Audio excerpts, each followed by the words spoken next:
The fourth transformation is where the user interface is placed on top of the world. And it's a lot of fun. It's a new kind of entertainment. It's a new kind of working. It's a new kind of living. It's a new kind of shopping. It's a new kind of experiencing life. Welcome to Inside VR and AR. This is a podcast hosted by Robert Scoble. It's part of the Inside.com network of newsletters and podcasts. And so we have Inside VR and AR as an email newsletter that goes out a couple times a week with tons of interesting stuff happening in mixed reality, virtual reality, augmented reality, merged reality, whatever else you might want to call it. Yeah. And Robert, obviously, many of you are familiar with him, and he is here every week to talk about the future. So we're just going to kind of go through some news and react to it. But anything you want to add? No, we can dive into the Black Mirror world. All right. And can you introduce Shel? Yeah. Shel and I are co-authors of three, I think this is our third book, right? Third book. We wrote a book about a decade ago on social media when I worked at Microsoft, and then that led into a whole bunch of stuff. And then we wrote a book called Age of Context, which is about how sensors and wearable computers are changing our world, and how the sensors in the mobile phone are building a new contextual database, which is coming true. And now we wrote this book called... Hold up the book for the camera. The Fourth Transformation, which we just got the first pre-printed copies the other day. And Shel and I have been working on this for a few years on this book. I've some of the reporting I did 5 years ago at places like Mentaio and other places that became this book. And Shel, do you want to introduce us further, or yeah, we'll talk about the book later? But yeah, well, other than the book, what's there to say? Yeah.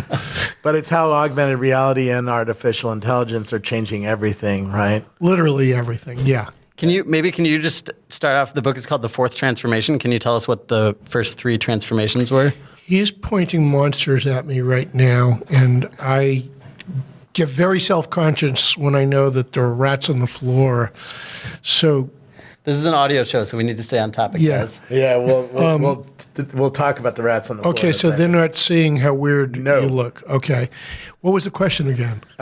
Your book is called The Fourth Transformation. I'm curious what the first three transformations are. First transformation, remember transformations are always from one point to another. So the first was mainframes, when there were a few computer scientists in the belly of large corporations feeding punch cards into computers, and that was it for everyone. Mm-hmm. If you were really eager, you'd stay up till 2 a.m. and do some timeshare.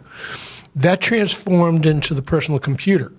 In the first phase, people typed in, and they used languages like DOS, and knowledge workers then could work still in the corporation because they were big, ugly, cumbersome things that sat on desks, but it was a lot better than punch cards in the basement.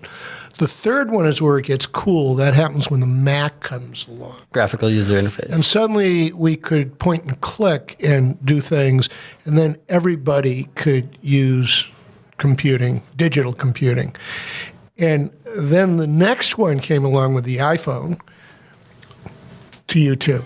Yeah. The next one came along with the iPhone, and then not only could anyone use it, but we could use it anywhere.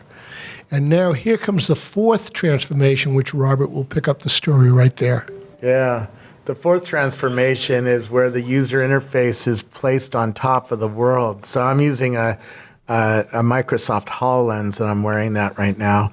And through this glass, I'm seeing virtual images on top of the world. What it did while I walked around early before the show started, I mapped this world out in 3 dimensions, and now it can put things on every surface, including rats running on the floor. That's why we were joking about the rats. And so when you look at the floor, there's some rats down there, and it's really freaky, right? And it's a lot of fun. It's a new kind of entertainment. It's a new kind of working. It's a new kind of living. It's a new kind of shopping. It's a new kind of experiencing life. Cool. So the fourth transformation is this new kind of interface that we on this show, I think, believe is going to change a lot of the way that humans interact with technology in the coming years. It's the fourth major user interface also on the personal computer and personal age, right? We started personal computing with a character mode editor. Then we went, could be called the first transformation or the first interface of the personal computing age. The second one was GUIs. Yep. The third one was touch phones, right? Phones that use touch surfaces and sensors. And the fourth one is this mixed reality world or spatial computing world where the interface is laid on top of the real world. Cool. So I guess I'll just start reading some news, and we can talk about it to bring this whole conversation back down to earth to things that are To that are Google here. Earth, you mean? Yeah, actually, exactly. Yeah. So I think one of the biggest kind of things over the past couple of days is Google Earth announced the new Google Earth VR app, which only works in HTC Vive, but it basically unlocks the entire map of Google Earth and lets anyone walk around or fly through, Paris or any other place that's been mapped with Google Earth. It's quite spectacular, and it's really hard to explain why it's spectacular unless I can put you into an HTC Vive and let you experience it yourself. But you start out, get on a tour of various cool places in the world. They take you to the tops of mountains, to the tops of skyscrapers, to European cities and stuff like that. And you're immersed in the city. It's like you're there. It's really cool. And then they show you how to fly around the world. You can drag the world around and go to Dubai, or drag it over here and go to Paris, or drag it over here and go to New York, or drag it over here to go to Shanghai. And it's really fun to play with your kids, particularly if you're a traveler like I am. I'm always somewhere else in the world. And now I can play with my kids and say, hey, this is what London looks like. Or Shel and I are going to Sydney in a week. Here's what Australia looks like. And it shows you photographically what it looks like. It also lets you move the sun around so you can see that piece of the world as if it was sunrise, middle of the day, sunset, middle of the night, right? Just by dragging a controller around. And you can then also see all sorts of facts about the world because it knows what you're looking at. And so it starts telling you about the city a little bit. And on, right? This is the beginning of a 3D mesh of the world. And Google, this one is really, really low resolution. And the resolution is you can fly into Burning Man, and you can see the outline of how everything is arranged, and you can sort of tell what kinds of vehicles are there, but you can't see anything further than that. The resolution there is not high enough. Where they have imaged the world, like on the Golden Gate Bridge, you can actually get on the bridge and walk. You can go down. to street view. You can go street view and actually walk down the bridge like you're walking down the bridge in real life, and it's pretty cool. It's obviously not as good as real life, but this lets you really visit a lot of places in the world really quickly. And it's just stunning because it's this immersive media. It's this media that's all around you, and the user interface is on the world. It's showing you what's coming, is what it really is. So they released this for HTC Vive only. Do you think that that's a pretty deliberate decision? They could have done it for Google Cardboard, which is their product. No, is it? For this, you need controllers in your hands, and only HTC Vive has controllers so far. Well, I'm sorry, Sony PlayStation does, but Sony PlayStation has a smaller GPU. This is a very GPU-hungry game. In fact, it takes, when you're moving around the world, sometimes it takes a few seconds, more than a few, to render the world. You see it rendering underneath you. Buildings are appearing and stuff like that. Did you mean to call it a game? I was wondering about that too. Yeah. The world is fun now. Yes, it's a game in that it feels fun to use it. Because even though there's not look a at that purpose. and I see one, an educational tool. Yeah. Two is, boy, I would love to be able to use this if I were a travel service. Yeah. So Yeah. everything's going to be gamified because we're going into a period when everything is fun. But Everything's going to seem like a game just because it is fun. The fact of would your kids like it if there were no aliens to zap? they've been playing it for hours, and I'm Really? very taken aback by that. Yeah, it's a cool experience. Who doesn't want to fly around the world and be Superman, right? Yeah. And visit different places, but It's in a way that feels like a game. It feels like you're inside an immersive game where you control everything, right? And that's very pleasing, particularly to old people and young. I think also when Google Earth first came out, one of the first things that people did was they would go back to their childhood home or some place that was meaningful to them years ago, and they could show their friends, like, this was the street I grew up on. There's like the swing that I used to swing on, and doing that in VR will really kind of... The first thing everybody does is go where they live, right? I've been giving people demos, and they always go to their house within a few minutes of them starting it up. Do they get freaked out? Not so far, but I haven't had a diverse enough audience. This came out last week, and I've been I'm playing with this in HoloLens. I don't think it freaks people out, but it did when people were live. I was live streaming my son walking down the street toward my house, and at one point I was like, do I really want people to know how to walk to my house from the main highway? Maybe not. I don't know. So I was thinking about it, and so if I'm thinking about it, I'm sure it's going to freak some people out. Oh man, you can really see everything about the world this way. You can go and look at Afghanistan and see what that world looks like. You can go to Dubai and see what that world looks like.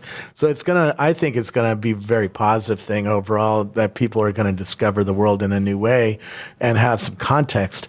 I think it might be the grid for new games, because once you have the world, you can have, let's go and drive dune buggies in the desert, and you can have virtualized dune buggies riding on real dunes, right? We can have all sorts of stuff that you're going to require that 3D mesh of the world. Cool. So next story is, it's kind of debatable whether this is actually about augmented reality, but Snapchat, I think, is one of the with the filters that they have, those are augmented reality. So they're kind of the first company to create this consumer AR. Yep. Since I was a small child, I've always wanted to boff rainbows. And now I can boff rainbows, and he can take a 10-second shot of it.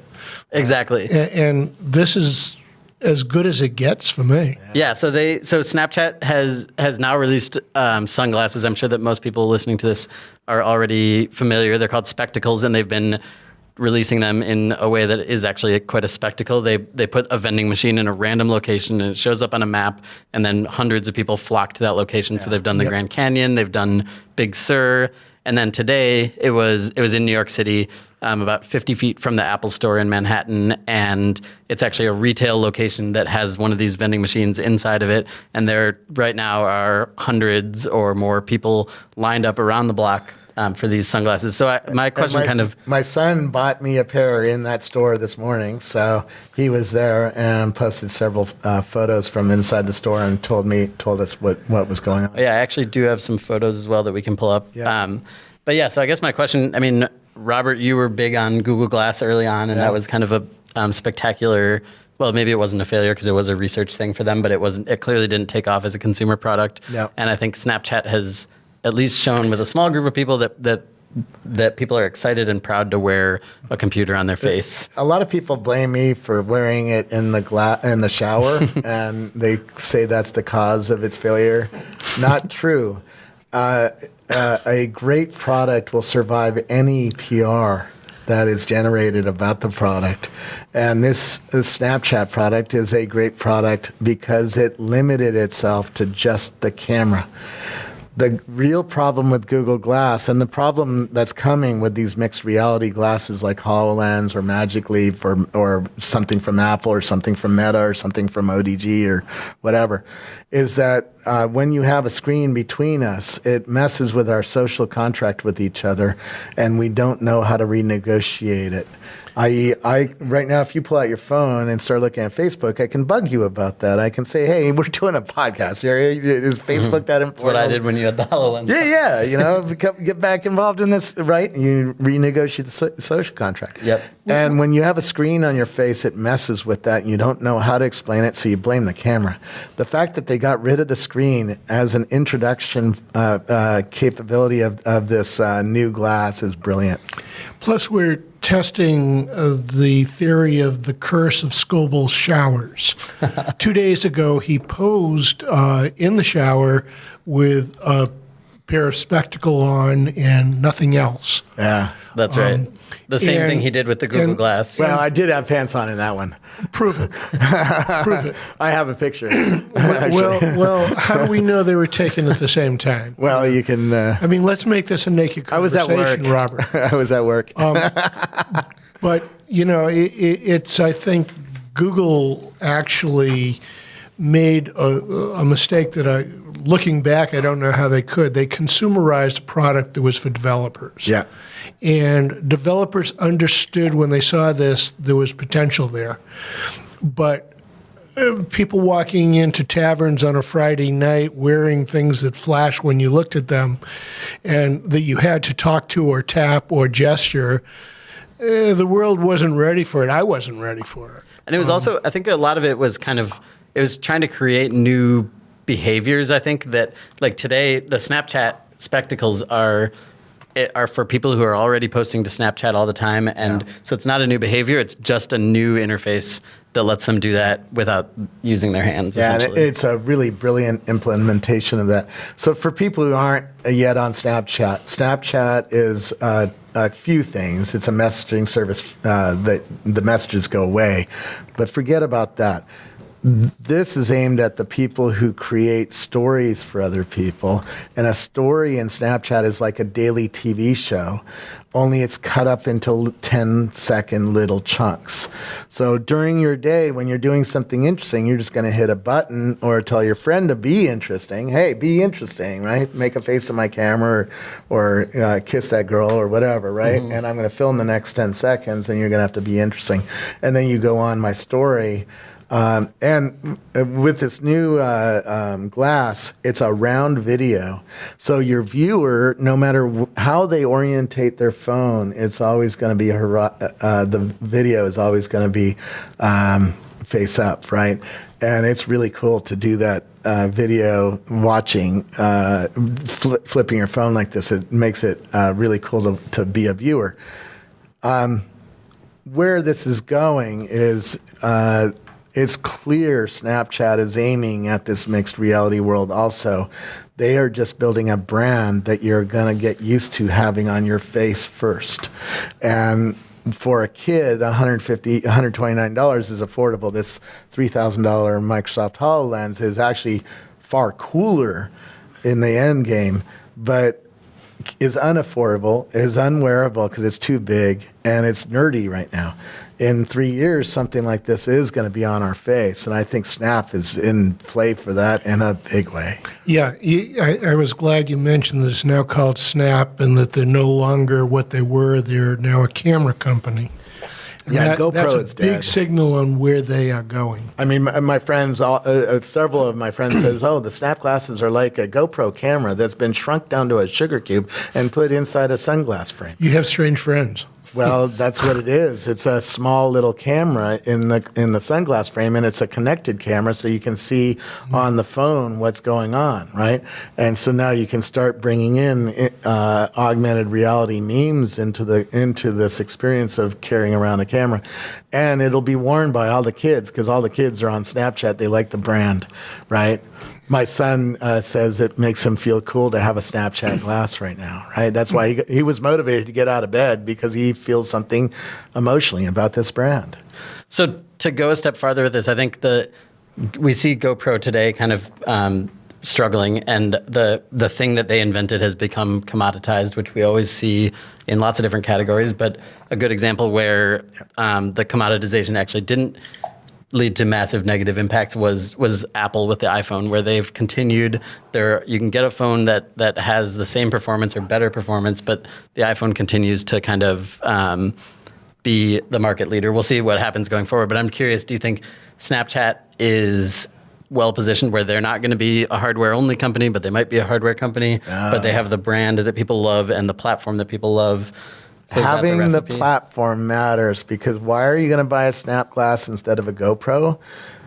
Today, it might not be obvious to you, but tomorrow it's going to be because of the distribution method and the toys that they do on top of you, right? This is why they're doing augmented reality, because most people suck at generating content. They take a lot of selfies. Well, if you do augmented reality on top of your face, all of a sudden your selfies become more interesting. Therefore, your daily TV show that you're building becomes more interesting for your friends, right? Yep. And so this...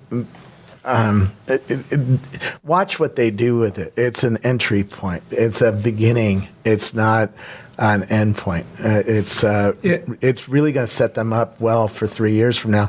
I still think Apple wins, at least in the next year. But Snap is the disruptor. Snap is the one that is doing really weird stuff with computer. They're hiring a lot of people who are doing a computer imaging and augmented reality. And augmented reality is about seeing the 3D grid of voxels in this room, millions of volumetric pixels, and putting stuff on top of them, right? Yeah. Hey, Shel. Robert hit an interesting point that everybody forgets, that we are now just crawling out of the slime of the evolutionary swamp, that everything we're looking at, we're going to look back at as we look at the original iPhone, the original Macintosh, the original PC, the original mouse. Everything we're seeing now is just the beginning, and we can envision where it's going because it's so clear. And whether Apple wins or not, personally, I don't care. There's a bunch of really good companies using some phenomenally strategic talent to change every aspect of the world, from treating amputees and people with Alzheimer's to playing games and barfing rainbows. And everywhere you turn, as good and amazing as you're seeing, there are generations now growing up who this is the norm. They come into the world, they come of age when you have glasses that do things, the ways of communicating you never could do before. And just picture what that's going to look like 3, 5, and 10 years from today. So in terms of the kind of tectonic shifts that come from new products and new technology, we've seen obviously the last 10 years. 10 years ago, there was no Uber, no iPhone. iPhone was maybe almost there. Facebook was early days, no Twitter. We can kind of come up with all sorts of things. But would you see, Shel, the next 10 years, do you think we're going to see even more drastic shifts than the last 10 years? Oh, yeah. By orders of magnitude. We are leaving this as the center of our digital lives, and This we're being a moving mobile to phone. this. And this is a glasses. We're moving. Remember, you're an audio show. Oh, I'm sorry. Shall we go back? Take two. Keep going. Yeah. Right now, the iPhone, the phone, is the center of our digital lives. The phone ultimately cured boredom. We now, wherever we go, we use phones. And this is, now we're going to, as Robert has put it, cure ugliness, because in what we see, we're going to replace what we don't like with something we do like. I'm looking at a bare wall. I can have an alien come out, and I can all of a sudden make a gesture and zap that alien. Everything that changed in your life when you move from your desktop to your phone is now going to change by orders of magnitude. Yeah. Except now, your input device is going to be your brain and your eyes. We're going to be moving things around. We're going to be typing by moving our eyes around. Yeah. Or even faster and cooler than that is moving things around with our brains, which now are changing the way people with artificial limbs can pick up coins or cook for themselves because their brain now tells their hand what to do. So you think we're less than 10 years away from that? Yes. Okay. Every example I gave you is in early works. They just had an Olympics in Switzerland for people with prosthetic limbs who were operating them with their brains. Yeah. I mean, in 10 years, we're going to have these little glasses on or lightweight optics. And just a studio is going to be transformed because on the microphone is going to be the volume showing what's actually being delivered to Facebook from this microphone, right? And if it's not high enough, I can just drag it with my finger and raise it up because the user interface for this microphone is right next to it, right? In 10 years, we will have cured schizophrenia. In 10 years, when you want to see what the hotel room looks like, before you travel somewhere, you will actually go into that room and be immersed in it through virtual reality. I see a screen over here. It's like a 40-inch screen. That's not big enough. I'm going to grab it with my hands and make it a 200 or 300 or 5,000-inch screen right in front of me. Right? When I talk to you on the phone, you're going to be sitting here and I'm going to be looking at you from this distance as if you were really there. And if I go over and try to give you a fist bump, I will feel the collision of the bump. Yeah. This exists now. It is not common now. It's not an everyday expectation. But the old Roger McNamee line, the new norm. We keep accelerating the new norm, so that which is wondrous is going to be everyday stuff. Yeah. You know, do you know, I once said this in an audience, and the younger people in the audience were amazed at me. I held up a phone and said, do you know you can actually talk in real time to another human being on these things? And a few people went, oh, I didn't know that. You know, and statistically, 7% of the time spent on these handheld devices is for phone conversations. 7%? 7%. Yeah. We could keep going. Every bit of our lives is going to change if you have these classes. Well, so here's a good story that continues this discussion. I just wanted to add one thought to that. We had we had our title. We knew we wanted to go with it, but we had the word almost in front of the word everything. Yeah. And we took it out, and I thought maybe we were pushing it, and I don't think so. I think everything we do now is going to be different because of AI, AR, and the mixed reality technologies, as we call it in the book. Okay, cool. So so the next story is a good continuation of this discussion. So Volkswagen's forthcoming ID electric car will feature an augmented reality heads-up display. So you'll wear an actual augmented reality display, and it's going to be showing you. Sorry. Not clear. It might be the entire windshield. Well, they said head mounted, but okay. yeah. So they said head mounted, but we'll see what it is. I think Tesla has talked about building it into the windshield, but you'll see speed limits and how fast an oncoming car is coming, and maybe weather up ahead or whatever else. I'm hearing Apple is playing with a heads-up display as well. Part of it is you want to be able to see the sensor array and what the sensors are seeing in the new cars. So this is not a self-driving. I know, but all cars are going to have sensors in them soon, right? Yep. And by the way, all cars are going to be self-driving soon. It just is going to let you think you're driving. But all three of my Toyotas have front-facing radars. I can't see the data that those are seeing, but using these technologies, I'm going to be able to. It's going to light up a 3D model of the world. And there's other startups who are building a map of the street in 3D. So we're going to be able to visualize our surroundings around the car in new ways because it's going to know exactly where it is. So think about a new way to look at the curbs next to you. Because it knows, it already has a 3D scan of the curb. It's going to be able to park your car within a half an inch of that curb because it's going to know exactly where that curb is. And our drones are going to fly like this. Our robots are going to navigate around the neighborhood the same way using the same maps. And our mixed reality glasses are going to distribute stuff. So we could put screens inside glass inside our cars to do all sorts of funny stuff, even without glasses. But I think everybody's wearing glasses. Yeah. It just, first of all, Volkswagen doesn't matter because all cars will be this way. Yeah. And to see how fast technology is traveling, when we started the book in around Thanksgiving last year, one of our first killer apps was that F-35 jet pilots could make the plane disappear, and they'd be sitting up there at 35,000 feet, look over the shoulder and see incoming missiles, or look down at the roofs, et cetera. Now the Rover has the same technology. It's the concept car, but they say they're going to do this. where to make your car safer, when you look this way, the center post becomes transparent. You can take it off road, and you can make the front of your car disappear to make a more exciting ride. But you can also see where there's a rock you better not hit.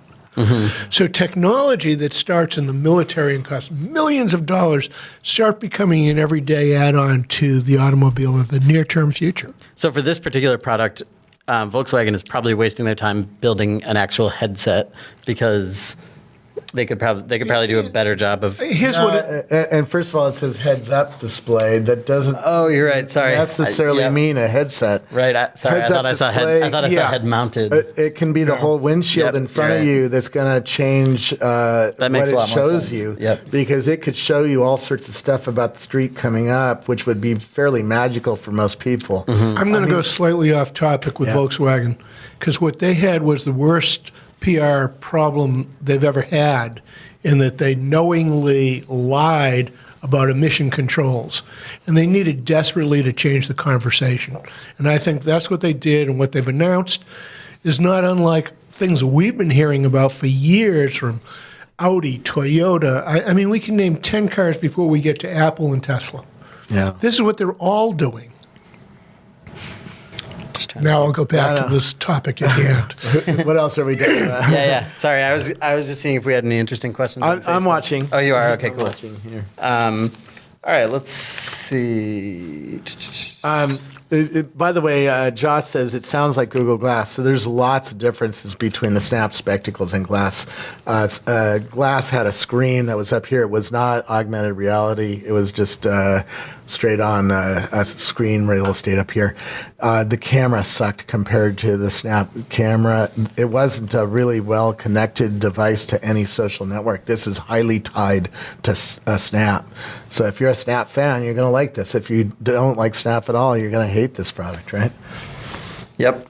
Okay, cool. So this is maybe not huge news, but HTC Vive, they have this wireless kit, and they rolled it out. They sold out of it in 18 minutes. Yeah. Wireless VR is kind of where we're going. We've ordered them at Uploads. With today's technology, you have to be tethered with a cord. And it's not that big a deal, but it is a big deal. It just is always in the way when you're, if you're playing basketball with your friends, you don't want a cord wrapped around your neck, So having this switch over to wireless is a big deal, and I can't wait to get mine. And from wireless, it goes to mobile. Yeah. We start our book with a chapter called What Zuck Saw. In retrospect, we probably wouldn't have started there, but it was in March of this year. Yep. And halfway through his big keynote speech, I think it was viewed by over 1 million people when he was doing it, he had this huge slide up that said, ultimately, this is where we're going. And on that slide was a device that looked exactly like what I'm wearing, which is a common pair of Warby Parker, I got to plug them, glasses.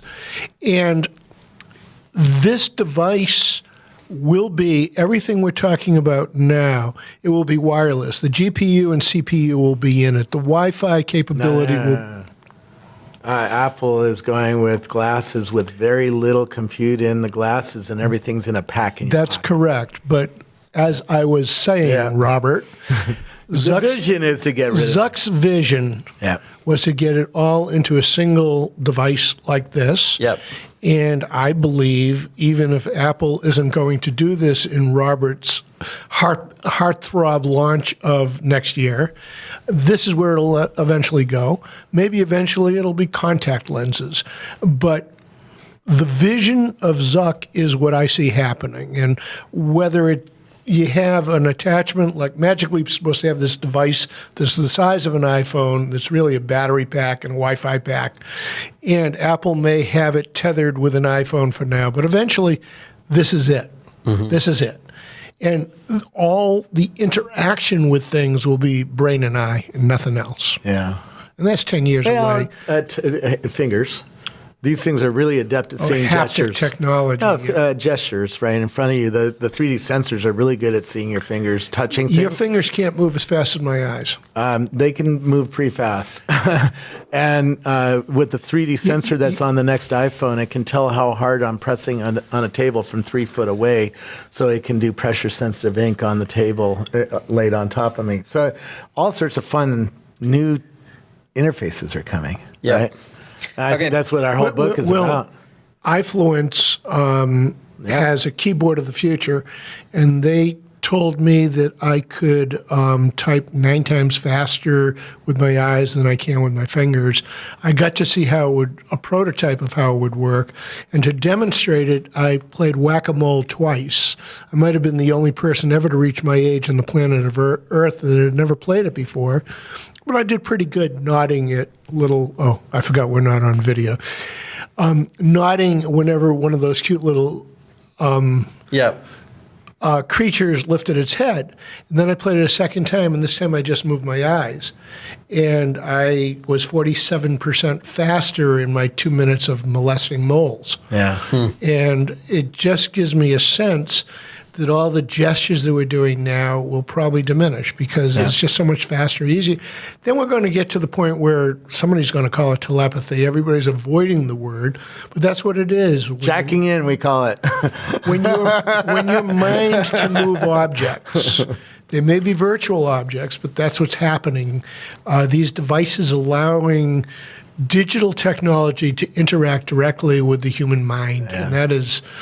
But that's where that goes, I don't even want to touch. That's what, 10, 15, 20, 23 I'm going to be years. food for worm by the time that gets to its ultimate goal. Yeah. So And 15 years from now, I'll let you young folk figure it out after the next 10 years. 15 years from now, we're getting a new computing too, quantum computing. So we're going to be able to do simulations in real time. So if I have a dream of blowing up this room, I can do it with mixed reality, but I have to have a lot of compute power to calculate how every beam in here is going to crush in an explosion, right? We have the figures on this, by the way. There's a whole lab at SRI that studies blowing things up, which is a really cool place to work, I think. It's called the Deformation of Materials Lab, and it's right next to where the mouse in Siri was invented, right? That kind of brings us to what Microsoft just announced in the quantum computer. Yeah, that's what I was. They're not the only ones, but they were the ones that taught me about it. But where we're going is back to SRI. SRI showed me this stuff 7 years ago in a binocular. And they put a human on the field in front of me, and the human was running in between the trees, properly occluded. That was 3 years ago. I was there with you. No, it was way more than 3 years ago. I first saw. We were researching Age of Context. We're the odd couple, by the way, for those of you wondering. It was 4 or 5 years ago because it was way before Age of Context that I saw. You were wearing glass. No, it was before that. They showed me augmented reality. That's one reason. I wrote about it in the last book. That's one reason I got so excited by Google Glass was I had seen this thing before. Maybe you saw it again. Okay. Because I've done multiple visits to SRI, which is the most important R&D lab in the world. But they showed me augmented reality years ago. Yep. Right? And it was mind-blowing on the real world, human running in between trees that were real and properly on the ground, right? And you could see the guy running along the ground. It looked real. And now we're going to have that at home. Yep. Okay. Chicago's Inventum Bioengineering Technologies has developed a VR system to help head transplant patients prepare for life with a new body. Let's see. Yeah. I mean, that's pretty crazy. I think I have a video that That's a little too alternate reality for me. Okay. And if it freaks out Robert, it freaks out the rest of us. Yeah. So what do you mean by that? Here's a video of it. Yeah. So I don't know what our audio listeners can hear on this, but it says a virtual reality system has been developed. Wheelchair user Valerie has volunteered to take part, and his head will be frozen, his spinal cord cut, repaired and fused onto a donor body, and the skin restitched together. The Pioneer procedure is expected to take place in December 2017. I think you're nuts. You haven't even considered how long the FDA is going to take to approve that. It's going to be a long time. Okay, so Because you have to prove it works, and you have to prove that somebody wasn't. so you think that acclimating a person to the new body is the lowest of these hurdles? Yeah, that's of not actually why having- Adding to the new head. That's not why I Yeah. got into VR, but VR does solve pain. We talked about that before. I mean, can That's you the picture big one. Robert Scoble's head on a beautiful young female? You can do that in mixed reality, by the way, and That's whatever just else you pretending. can pretend you're That's going to do just with me. pretending, but we don't have soldering and sewing involved. Like we said, everything is going to change because of mixed reality. And we I ain't do joking. not want Robert Scoble's head on the body of a beautiful female, ever.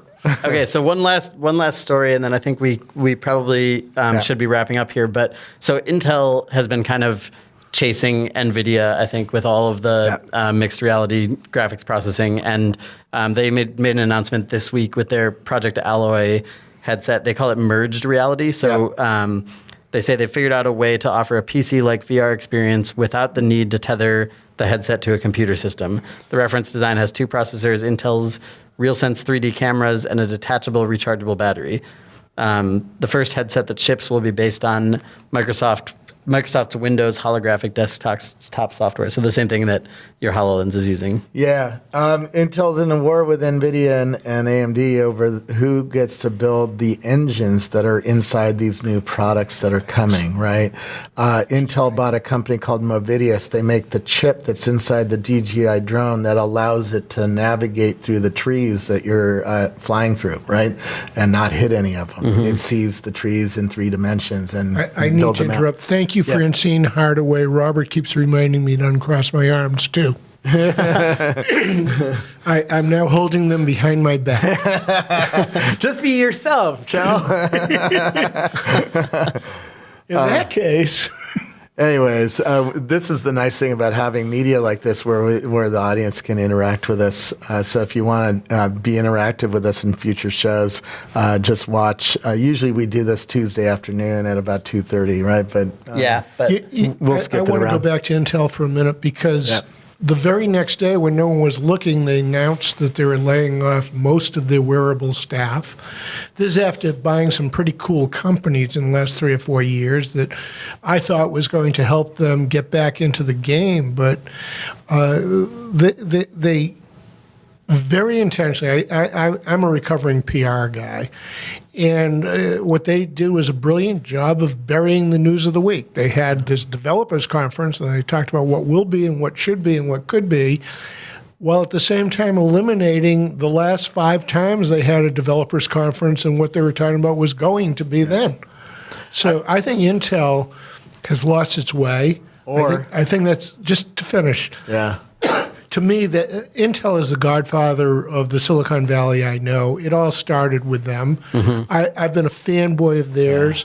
They were a sponsor of mine at one time. But I'm very sad that I just think they have lost their way. I think they're acquiring talent and they don't know what to do with real talent. And so the talent gets depressed or leaves.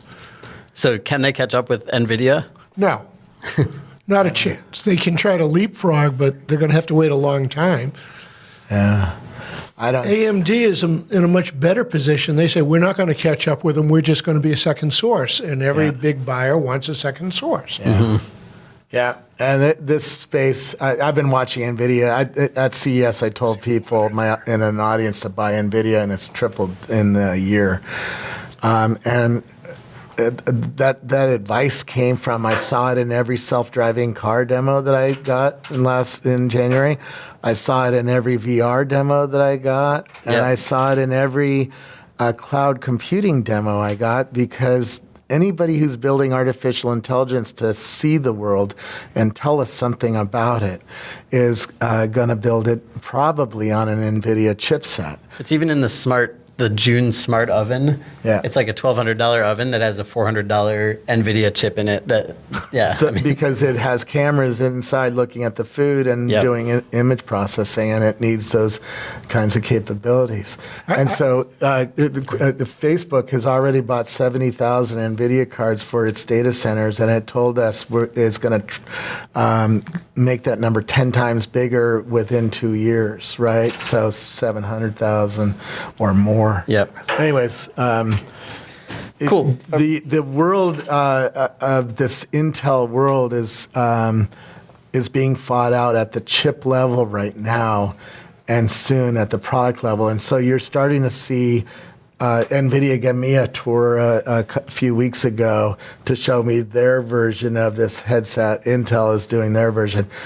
Just as a consumer, make sure you get a 6 Degrees of Freedom headset. And I haven't seen a good industry one yet other than the HTC Vive. Oculus Rift, when it comes out with the controllers in a few weeks, will also be there.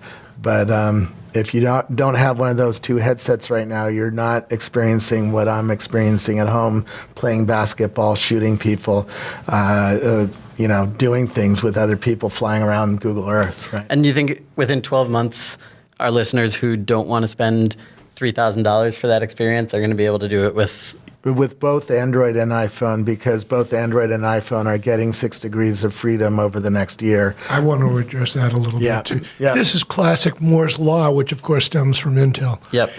There's a lot of competition with a lot of money, fiercely competing to get share of market. Robert thinks Apple is probably going to have an upper hand. Maybe he's right.